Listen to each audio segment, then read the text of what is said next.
côté de l'Algérie, on se prépare également à une élection présidentielle anticipée. Le scrutin est prévu le 7 septembre. Ce jeudi, le président Tebboune a indiqué ses intentions. Il a annoncé qu'il se présenterait bien pour un deuxième mandat. Quel est son bilan à la tête du pays et quelles sont ses chances de l'emporter? On en parle ce soir avec notre éditorialiste Slimane Zeguidour. Bonsoir Slimane. Bonsoir. Alors, l'élection présidentielle, je viens de le dire, c'est une élection anticipée. Elle a été annoncée le 8 juin. Personne ne doutait réellement que le président Tebboune serait candidat. Pourquoi avoir attendu si longtemps finalement? Pourquoi avoir maintenu le suspense avant de l'annoncer?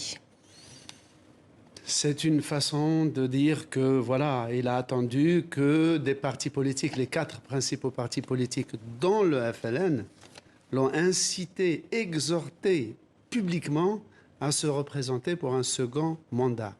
Des associations professionnelles aussi l'ont contacté, l'ont sollicité publiquement pour qu'il se présente.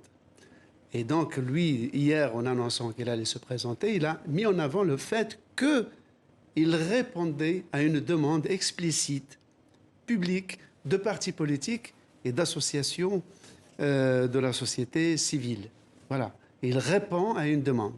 Alors, peut-être pour indiquer le contexte, puisqu'on l'a bien dit, c'est une élection présidentielle anticipée. Pourquoi est-ce que le président Tebboune a voulu convoquer les électeurs avant la date? Alors là, elle devait avoir lieu en principe en décembre. Mais il a dit que, habituellement, les Algériens n'organisaient pas d'élection présidentielle en décembre. Ensuite, ça a donné lieu à plusieurs spéculations. Une des spéculations, mais ce n'est qu'une spéculation, disait qu'il était prévu qu'il vienne en France courant octobre ou novembre et que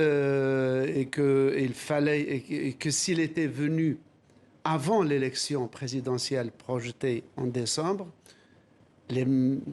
ses opposants y auraient vu une espèce de blanc-seing de Paris ou de bénédiction de Paris pour son élection. Donc, pour cette raison, selon cette hypothèse, il aurait avancé. Ce qui voudrait dire que sa décision aurait été motivée par un voyage en France? Selon une des hypothèses qui était en vogue, c'est qu'il fallait qu'il soit président, réélu, dûment réélu, pour pouvoir venir en France et non pas avant l'élection.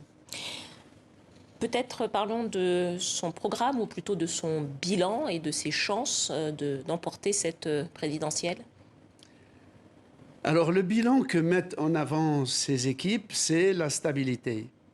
Et c'est vrai que le pays est stable, il n'y a plus de mouvement de protestation, mais sans qu'on ne sache vraiment s'il s'agit, si ce calme et cette stabilité s'expliquent par une adhésion et un assentiment de la population pour le pouvoir en place, ou s'il s'agit d'une dépolitisation, d'une apathie et d'un désintérêt pour la chose publique, en tout cas, qui serait apparu après la fin du Irak. Je vous interromps, Slimane, mais il y a en tout cas cette élection suscite de l'intérêt de la part d'autres candidats, puisque le président Tebboune n'est pas seul à se présenter.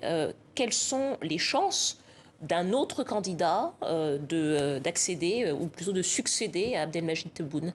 Alors, ceux qui étaient traditionnellement des candidats, ce sont ceux des partis politiques, le RND, le FLN, qui d'habitude concouraient à la course présidentielle. Eh bien, eux se désistent et l'appellent à se représenter. En revanche, on sait que 34 candidats possibles ont retiré leur formulaire de candidature, mais on ne sait pas lesquels et combien vont être homologués. Parmi eux, il y a des opposants, disons, des opposants qui sont modérés. On ne sait pas lesquels seront homologués pour entrer dans la course présidentielle. Des personnalités à noter tout de même pour cette présidentielle? Alors, il y a Louise Hanoun, qui est la responsable du Parti des travailleurs de tendance trotskiste. Il y a une avocate qui est aussi qui a toujours demandé plus de liberté, plus d'ouverture du champ politique, plus de participation de la société à la gestion et au contrôle de l'exercice du pouvoir. Mais pour l'instant, un seul candidat est connu et affirmé, c'est le président sortant, Abdelmajid Tebboune. Merci beaucoup, Slimane Zeguidour, éditorialiste à TV5 Monde. Merci à vous, Slimane.